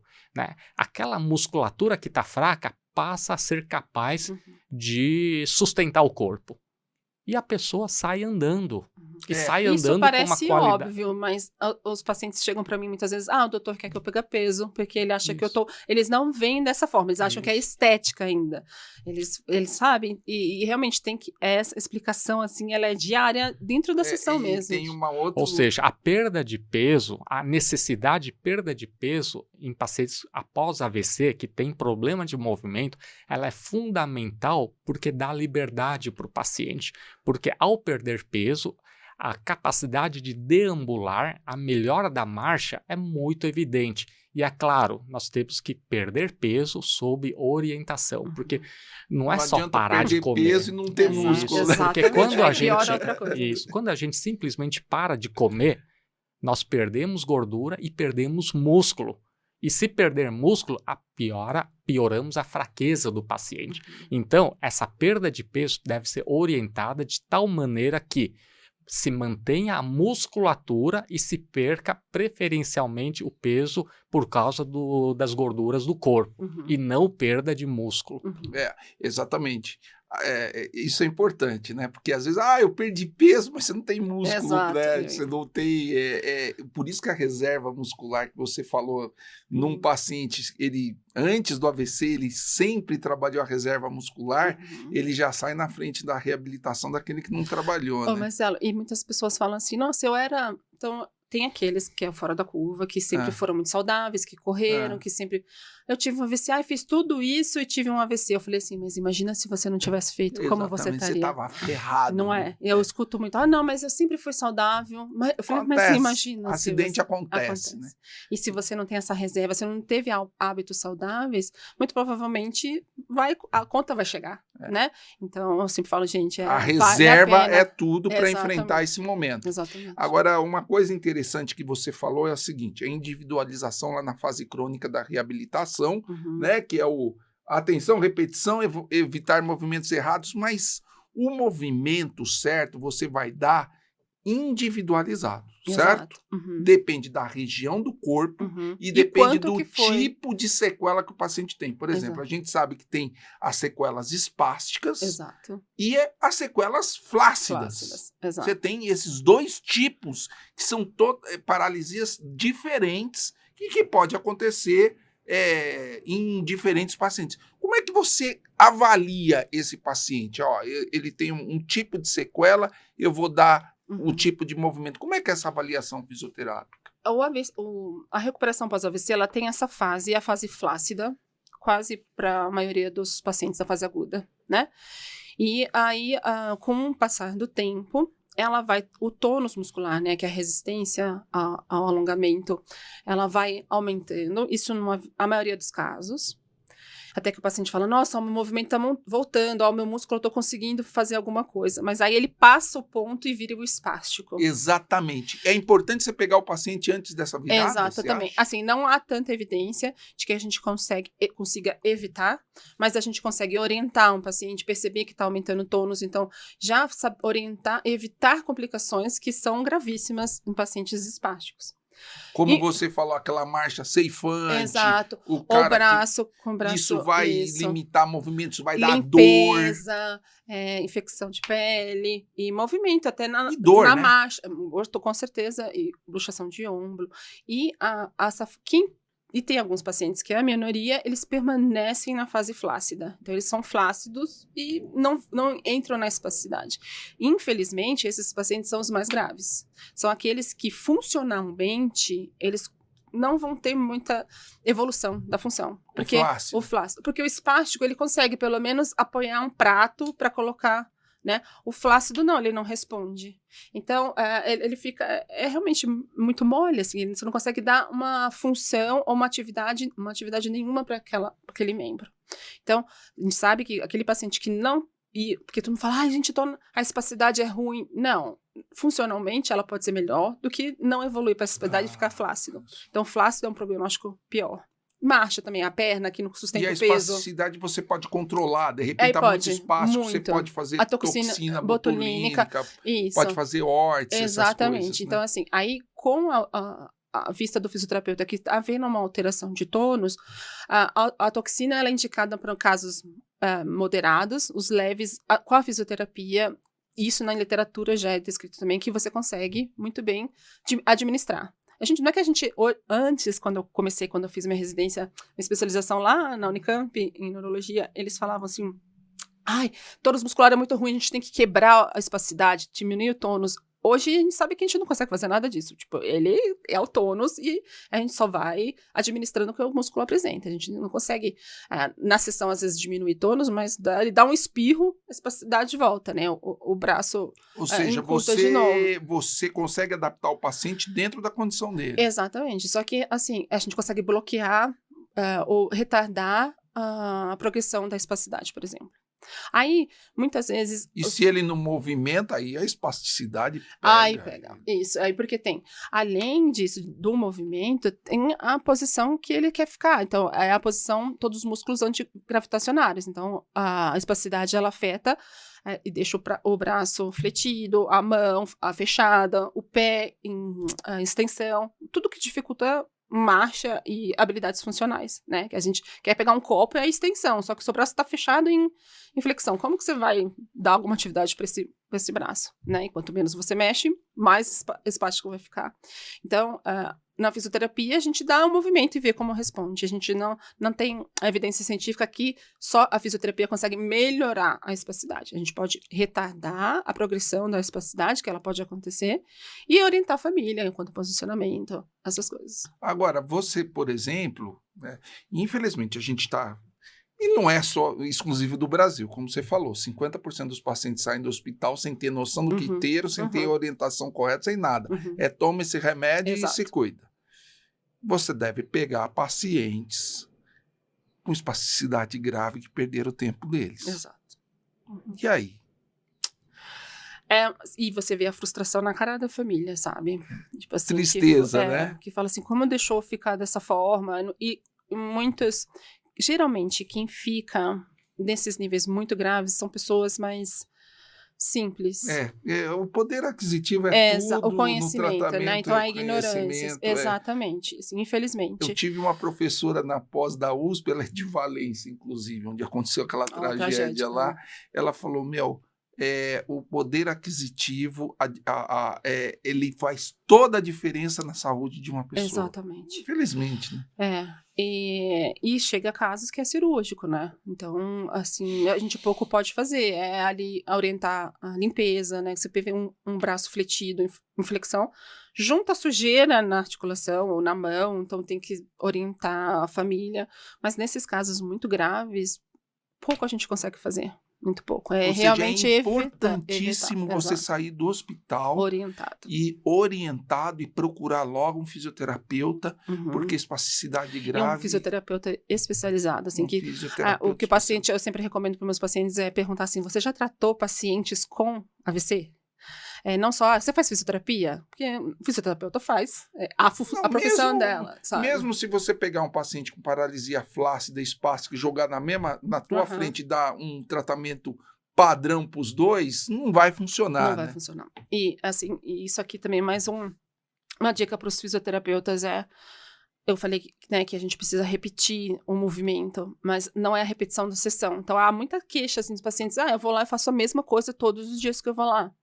Realmente, ela está fazendo a repetição, mas não é a repetição do exercício, né? É a repetição daquela atividade que o fisioterapeuta está propondo. Então, sempre diversificar. Não só... eu sento e levanto... Para aderir melhor ao tratamento, ter mais adesão, e ter mais estímulos do ambiente, né? Então, colocar o paciente numa cadeira instável, o paciente com uma superfície instável, um tapete ou uma almofada nos pés para ele levantar e perder o equilíbrio.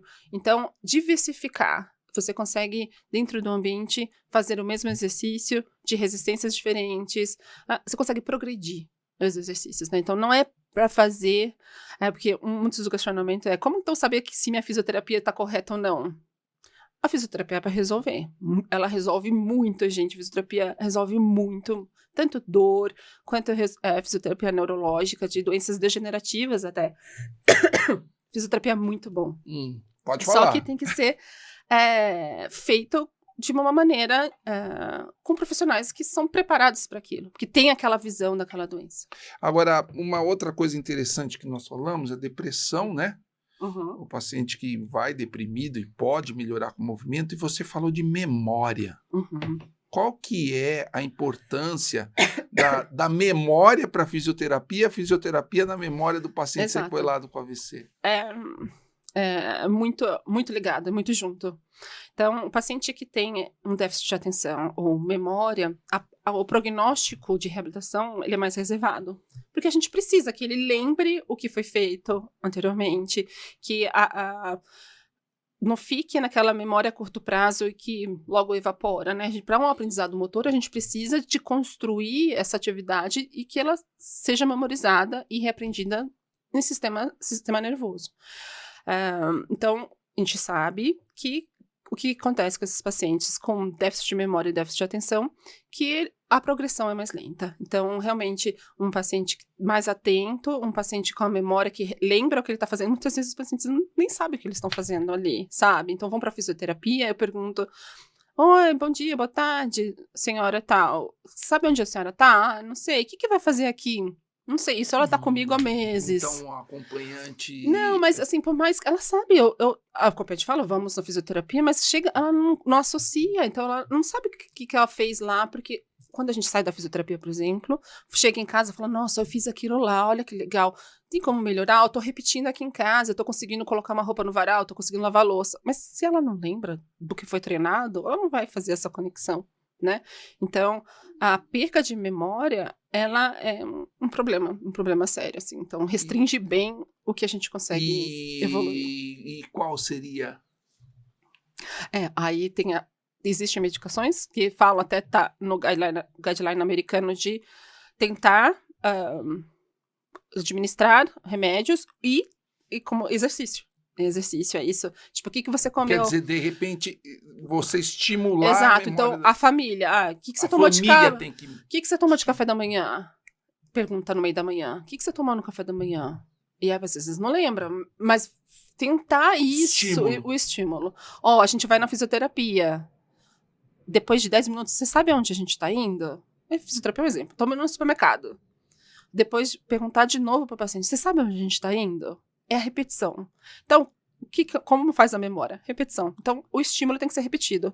Meu pai não lembra de nada. Eu falei que eu estava indo na fisioterapia. Mas quantas vezes você falou pro seu pai que você estava indo na fisioterapia? Ele precisa, às vezes, muitas vezes. Por isso que os idosos repetem muitas das coisas, né? Então, assim, a gente... várias informações, você está conversando com o idoso, ele repete, ele conta várias vezes o mesmo caso, né? Então, eles precisam da repetição. Então, não adianta falar... Mesmo do movimento e do estímulo cognitivo, exato. Cognitivo. Exato. Se não me engano, a demência vascular é a segunda maior, a mais incidente na sociedade, né? Demência vascular, primeira Alzheimer, segunda demência vascular por sequela de AVC. Do AVC, secundário.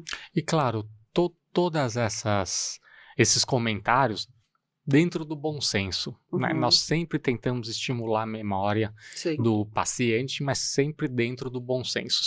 Se a gente perceber que esse estímulo está causando muita ansiedade no paciente, é claro que nós amenizamos.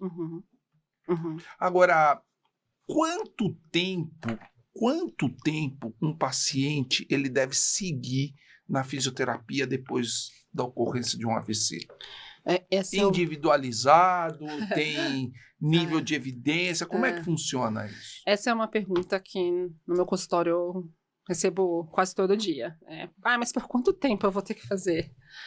E vai depender, assim, todo o plano de tratamento, o fisioterapeuta, claro, vê o que o paciente precisa e o que ele quer. Eu quero poder sentar, levantar do meu sofazinho na casa. Ele sempre foi uma pessoa reservada, então ele não quer sair em sociedade para pegar um ônibus. Então eu não vou priorizar que ele ande, que corra uma maratona, por exemplo. Então eu priorizo, ele quer chegar até ali, respeitar. Então, como que é a prática baseada em evidência leva muito isso, né? A evidência científica, a experiência do profissional e o que o paciente quer. Eu levo muito em consideração o que ele quer. Na realidade, a maioria quer voltar como era antes. Exato. Né? Aí A tem outros que grande querem maioria. andar. Então, e aí, quanto mais difícil o andar sem a claudicação, ele é mais difícil, é o último passo. Então, se ele chega em cadeira de rodas, eu tenho que trabalhar muitas coisas até chegar a fazer com que ele consiga E é uma deambular. conquista, né? Exato. Então, aí ele vai fazer por mais tempo. Mas se ele já chega andando com bengala, conseguindo se deslocar, é menos tempo que eu vou precisar com aquele paciente. Então, depende do paciente e da sequela do paciente, né? Muitas vezes. Mas tudo isso é combinado. Eu acho que sempre alinhar expectativas. O paciente fala assim, eu não vou melhorar, eu acho que eu não vou melhorar. Não. Tá, o que é não melhorar? Eu não vou voltar a jogar futebol. Às vezes não vai, mas você vai poder ir lá assistir o futebol de forma segura, por exemplo, né? Que para ele já é uma grande vitória. Exatamente, né? Quer dizer, pequenas conquistas que podem ser muito grandes para o Exato. paciente, não alimentar expectativas Exato. excessivas, mas ser positivista, né? Eu acho. Eu recebo muitos. Marcelo, eu compartilho disso. O doutor falou que eu nunca mais vou, não. O Edson fala que pessimismo é contagiante, Exato, né, meu? Eu acredito muito se nisso você for também. pessimista, muito seca com o seu paciente, aí é contagiante para a família. Você tem que ser positivista. Exatamente. Eu vou melhorar sua vida. Quanto eu não sei, mas eu vou melhorar sua vida. Exato, eu falo isso para eles. Né? Isso é muito importante. Nós neurologistas, assim como eu vejo os colegas oncologistas e nós neurologistas, nós somos otimistas. Porque não existiria a neurologia se nós fôssemos pessimistas. Então, primeira coisa, nós somos muito otimistas e nunca tiramos o sonho das pessoas. Né? Nós temos que estimular o sonho das pessoas e, claro, colocar as pessoas com os pés no chão, Exato. É óbvio. Com os pés no chão, mas nunca tirar as esperanças. Quando as pessoas perguntam para mim, mas doutor, eu vou ter que fazer fisioterapia por quanto tempo? É claro que cada caso é um caso e deve ser analisado separadamente. Mas eu sempre falo da seguinte maneira, olha, o exercício físico você deve fazer para sempre. O exercício físico, nós seres humanos, devemos fazer para sempre. Por quê?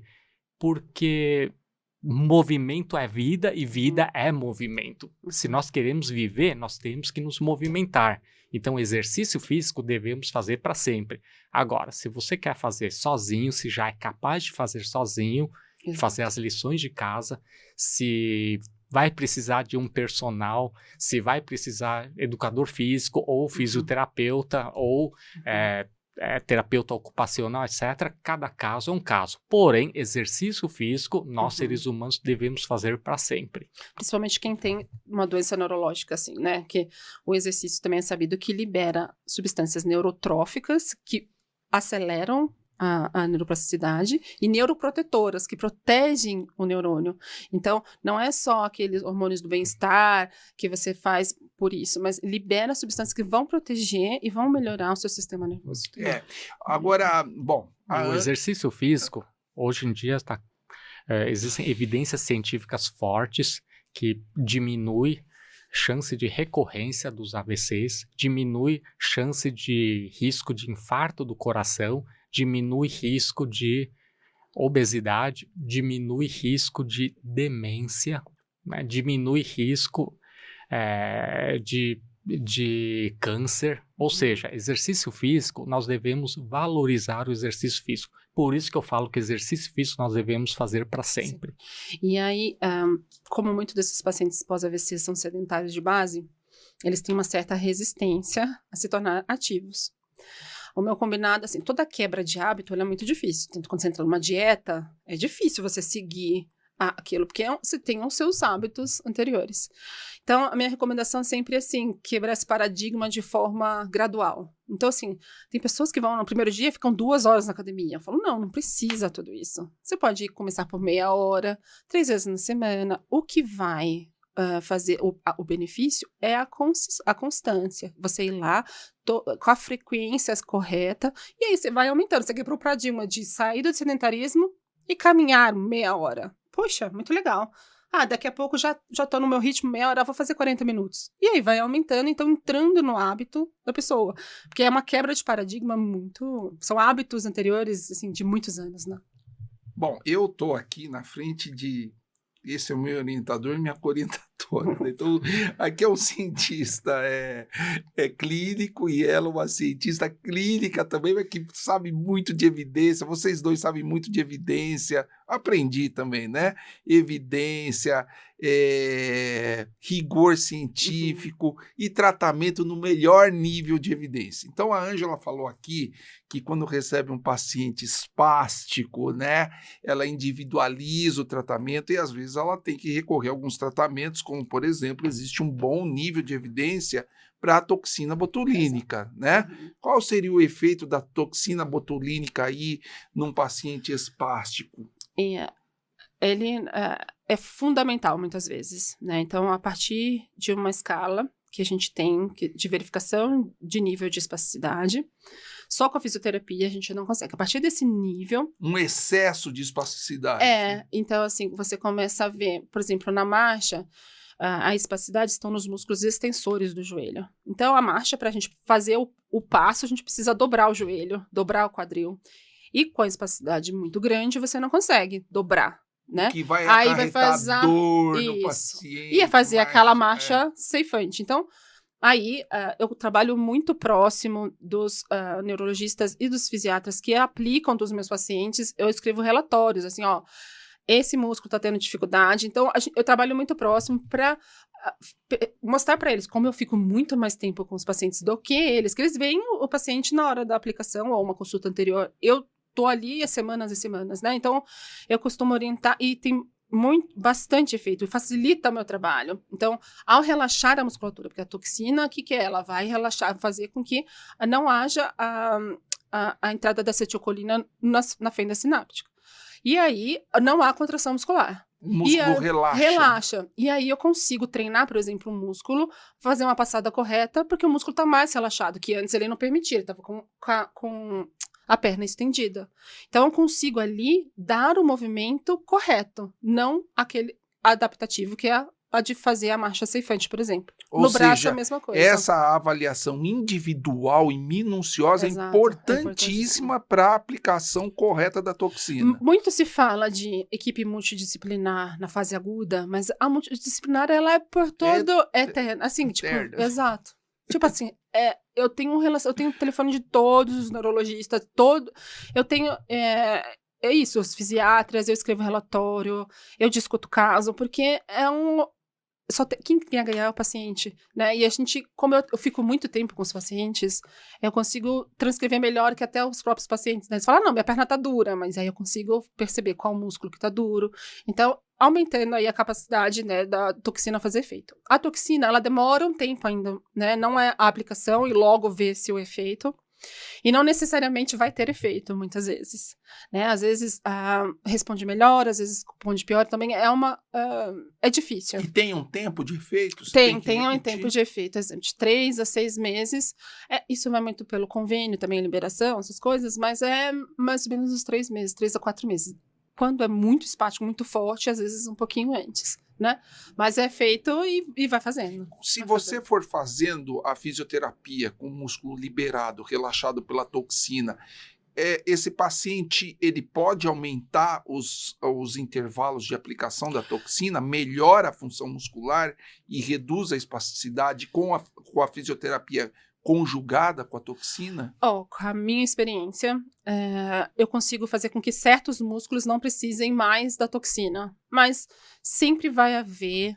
Então, às vezes, mais proximal do quadril, por exemplo, ou mais proximal do ombro, eu consigo controlar, mas o mão ainda continua muito espástico, então precisa fazer em punho e dedos, por exemplo. Então, eu consigo diminuir onde é a aplicação da toxina botulínica. Que legal. Mas, assim, como são casos mais graves, eu realmente, em 20 anos de profissão, eu nunca vi de Claro, se for um músculo que está mais espástico e a aplicação naquele único músculo, é muito provável que às vezes fique sem a toxina. Mas se são vários, múltiplos músculos, a gente consegue diminuir com o tempo. Mas... E talvez se você pegar o paciente perto da virada, aí que é o ideal, né? Ele vai precisar de usar pouco, Exatamente. Por isso que orientação e a reabilitação precoce, ele vai precisar pouco e às vezes nem vai precisar mais, né? É um cuidado que eu tenho, Marcelo, sempre assim, porque quando a gente faz as coisas, muitas vezes, a gente pressupõe que as pessoas saibam, sabe assim, não por mal. Exatamente. Tipo assim, eu faço tanta coisa, tipo, pra mim é tão legal. Óbvio, Exato, né? igual, óbvio pra você estar aqui, pra mim é a primeira vez. Então, assim, vocês sabem que é sentar, conversar, falar, mas pra mim não, eu falo, ai meu Deus, tem a câmera, então... Você tá ativando suas vias de exato, minha neuroplasticidade, exato. Mas aí vocês me orientaram e aqui estou. Então tem que haver essa orientação também dos pacientes, entendeu? Não dá pra achar que ele já sabe, ou tem que sempre ter uma listinha ali. Será que eu falei tudo que eu tenho que falar da orientação, por exemplo? E às vezes é tanta coisa que a família tem que estar orientada e tudo. Mas se você pegar o paciente perto da virada da espasticidade, é o ideal para tudo, né? Exato. Para você trabalhar, para você dar função, para você precisar de menos toxina. Agora eu vou entrar num assunto mais polêmico. Eu sei que você é criteriosa na ciência, né? Conheço seus artigos, enfim... Você me ajudou muito também na meta-análise lá, junto com o Ricardo. Eu aprendi a níveis de evidências com vocês. Eu queria um assunto polêmico, que é a tal da estimulação transcraniana, né? Porque, assim, a gente... É perigoso lidar, porque às vezes vira festa, todo mundo quer fazer para tudo, e acha, eu vou estimular, às vezes por motivo financeiro ou por motivo de desconhecimento. Qual é o nível, principalmente para esses pacientes com déficit de memória ou melhorar a neuroplasticidade? Isso melhora, não melhora? Como é que está o nível de evidência disso aí? É a parte, acho que é o assunto que eu fico mais dividida entre minha parte cientista e minha parte assistencial, assim, que eu atuo em ambos, né? Realmente, evidência, a estimulação magnética transcraniana pro AVC ainda é bastante contraditória. Principalmente na fase... Contraditória, você fala baixa ou... Não, contraditória. Uns falam que melhora, outros falam que teve efeito colateral. Não consegue definir se é ruim ou se é bom. Então, não tem essa definição. Já ruim. tem meta-análise a respeito? Não, acho que ainda não. Tem um monte de artigo, mas ainda não... assim, nem sei a qualidade dos artigos também, assim, que você é criteriosa. Exato. Isso aqui é um papo pro próximo podcast.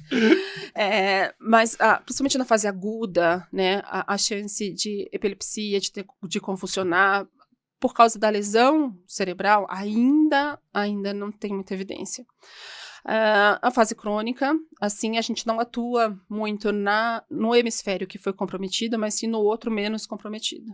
Então, há uma inibição daquele para que estimule o hemisfério que foi comprometido. Bom, essa é a minha parte cientista. A minha parte assistencial é que eu acho muito legal. Eu acho muito bom. Assim, eu tenho a chance diariamente, tanto Parkinson e memória, já pensei...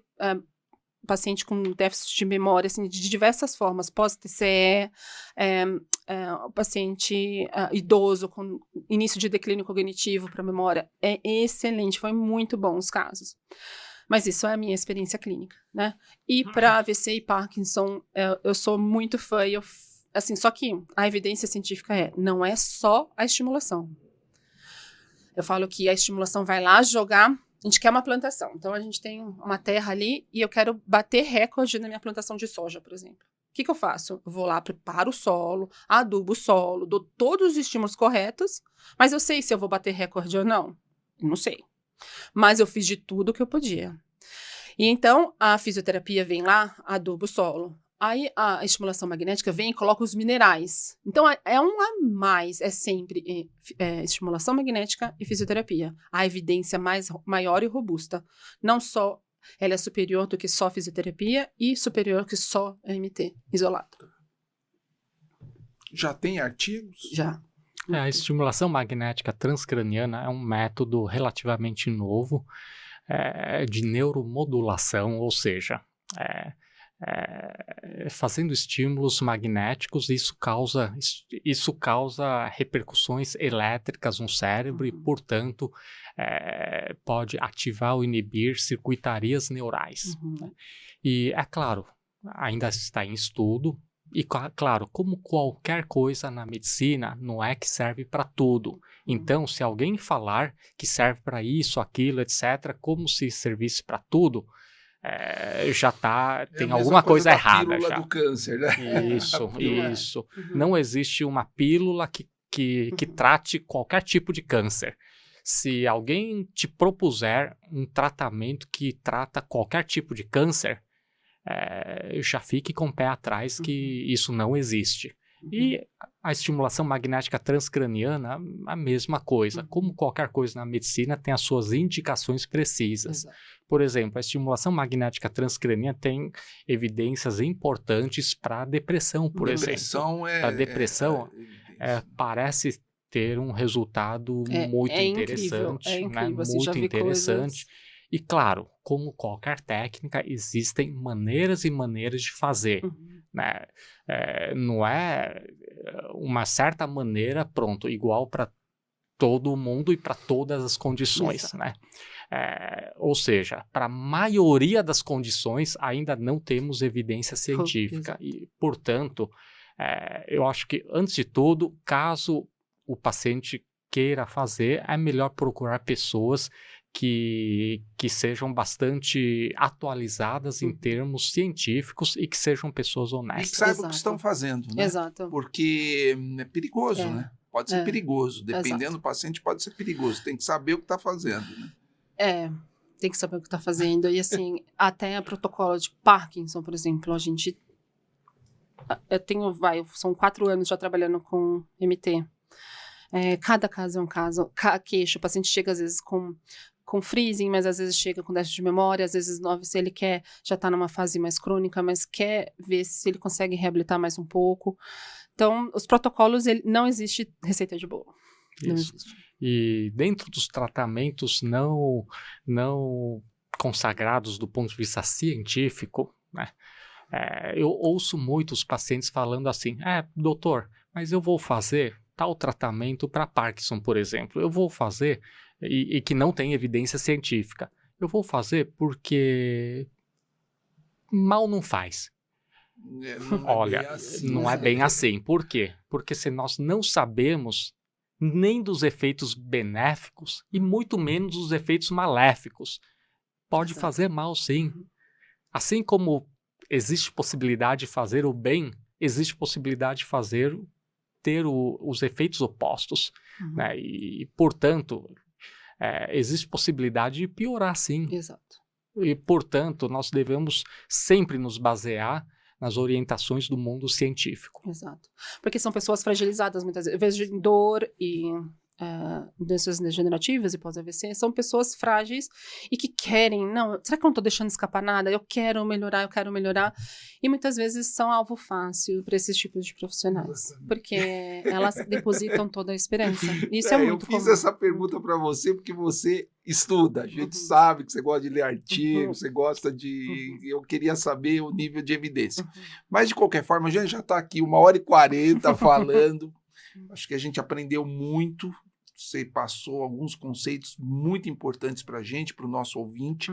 Eu queria que você olhasse naquela câmera lá e desse uma amarrada. Qual é a importância da fisioterapia para os pacientes que tiveram sequela de AVC, mesmo na fase aguda? Vai lá, fala, Ângela, a palavra é sua. Bom, é que eu sou apaixonada pela fisioterapia e pela neurologia, então, assim, para mim é uma coisa óbvia, mas que realmente, assim, a gente consegue, desde o início do tratamento, mudar o percurso da doença, né? Realmente eu tenho esse viés do estudo, mas a fisioterapia consegue dar estímulos corretos, aumentar a neuroplasticidade, evitar e melhorar o paciente, como ele vai estar, o prognóstico dele ao longo do tempo, né? Como ele vai estar, como ele vai chegar em mais idade. E existem ainda muitos buracos de conhecimento de como e quando e quanto fazer, mas há um consenso de que a fisioterapia, com um plano de tratamento individualizado, consegue ajudar bastante esses pacientes. Agora, sem receita de bolo, sem uma coisa pré-determinada. Ângela, eu queria agradecer a sua presença. Era um podcast que eu queria muito fazer, né? Deu saudade. Esses dias eu abri meu computador e eu dei de cara com um cronograma, acho que 2015, 2016, do curso de Neurosonologia do HC. E eu vi ali as minhas aulas programadas, as aulas da Ângela programadas, visitas do Edson. Quer dizer, foi um momento muito rico. Eu acho que foi um momento... Eu acho que foi um marco da autorregulação aqui no Brasil. Exatamente. Foi um marco da autorregulação. Né? A gente, né, começando lá com o Ricardo, que foi... O Ricardo foi primeiro que você? Não, eu encontrei foi com ele lá. Você primeiro, depois foi o Ricardo, através do Edson, esse contato com o professor Panerai foi a virada de chave da autorregulação aqui no Brasil, foi esse laboratório. Eu vi aquelas aulas com muito carinho, aprendi muita coisa. Até hoje, quando eu vou fazer um Doppler lá na beira do leito, vou fazer um Doppler com o paciente, manobras posicionais, vem todos aqueles conceitos que a gente aprendeu naquela época. Eu queria parabenizar vocês aqui, né? Imagina. Queria parabenizar você, que ajudou muito aí na minha tese. E queria agradecer a sua presença aí. Nossa, com esse podcast muito eu legal. Agradeço vocês como profissionais e como pessoas que são excelentes também, que tenho muito carinho. E eu tenho saudade. Acho que um dia vai sair alguma coisa. De novo, vamos Não voltar. desista. Né? Essa semente está aqui dentro da gente. Muito obrigado a você que ficou até o final. Médicos Hands-On, ligando a medicina de ponta com você. Se você gostou do vídeo, compartilhe, deixe seu like, se inscreva no canal, isso é muito importante para o nosso trabalho. Até o próximo episódio.